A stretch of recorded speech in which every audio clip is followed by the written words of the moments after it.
Segment two, other than Egypt. Let me just go through some nations. You give me a sentence on each one, a sentence or two. Libya, population 6 million. As we tape this, the country appears to be broken in two.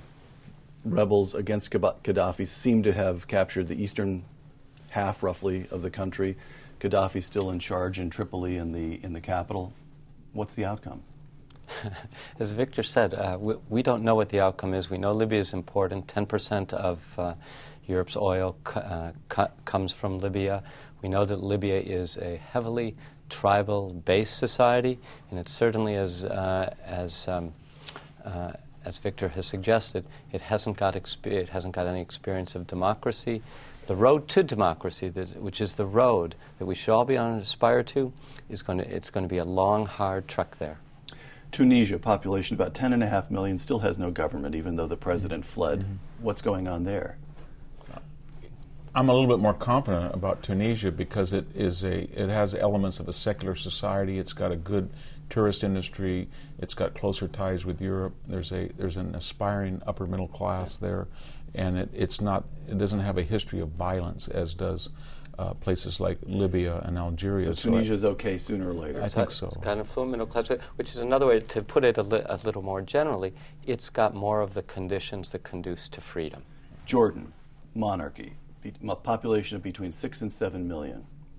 What's going on? And the king has dismissed his cabinet. There have been some protests. It doesn't have the feeling of something that's about to explode, though. No, but the king has got a restive Palestinian population. It's always been a problem in Jordan. The king's, relative to these other countries, the king's in a pretty good position, but he's certainly got his work cut out for him. It's and not as you get closer to Israel, the matter gets more complex.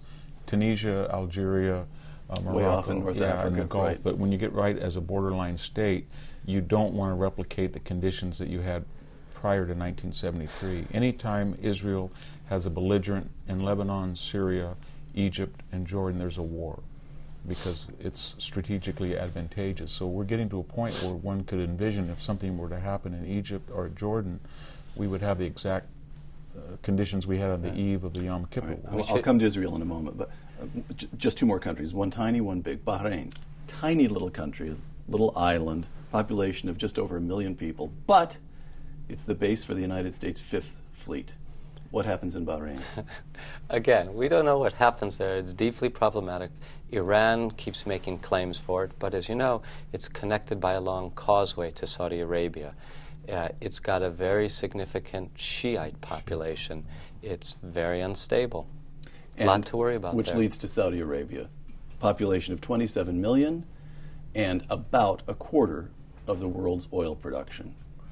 Well, they've had this very strange paradox, whereas they thought they could assuage popular unrest by being more Islamic than Islamic radicals, and at the same time short of Iran, it is the most Islamic a Sunni state. version of an Islamic state, but distributing the money much better under somewhat capitalist auspices and American tutelage and help. But the problem we have with Saudi Arabia is it's a no-win situation because it supplies so much oil for the world, and it was anti-communist, and yet it's always played a duplicitous role with subsidizing terrorists as long as they turn their venom against us. Can you explain something? This has puzzled me for a long, long time. Go all the way back to the first Gulf War.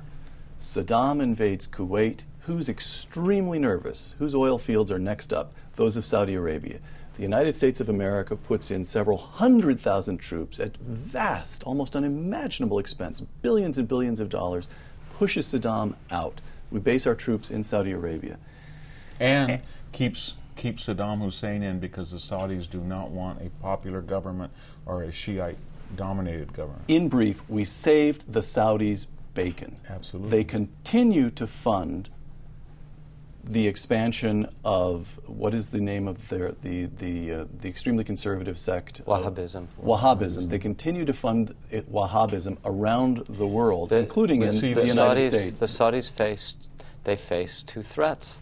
They face external threats from which they need our protection. They face the internal threat of radical Islam. In order to buy off radical Islam, they use their tremendous, incalculable economic wealth in order to become either they are one or Iran is one, it's not clear, number one exporter of the teachings of radical Islam. They export the Sunni version. Iran exports the Shia version. But they do and we put up with it. Why? Because we have this thing called they. You said they. Who's they, as they say in the Wild Bunch? 7,000 members of the royal family? Well, here's how it works.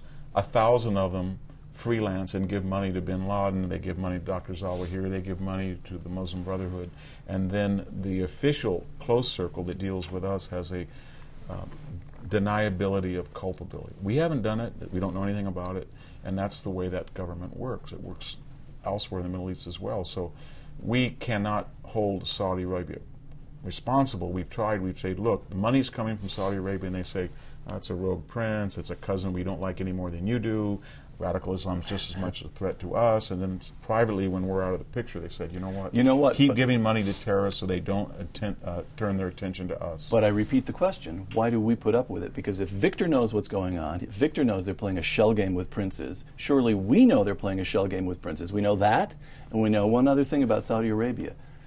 They know how to find and take care of dissidents. Mm-hmm. They know how to keep control of that country. Therefore, they know how to keep control of those princes who are playing games against us. They pump 9 million barrels of oil per day. And that's not just that they export. So we are hostage to the oil, yes, essentially. And it's not just our supply, it's also the capital that earns.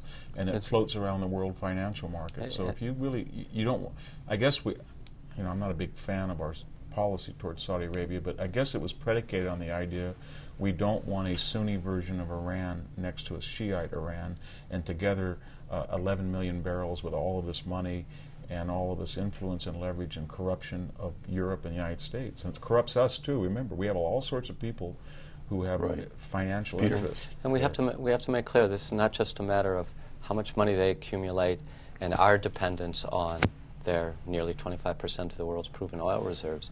The international economy grinds to a halt if the flow of Saudi oil stops. That means China, that means India, that means Japan, that means Europe. It's not because 17% or so of our energy comes from there. It's because Saudi Arabia holds the world hostage. That is a very sad fact of contemporary political life.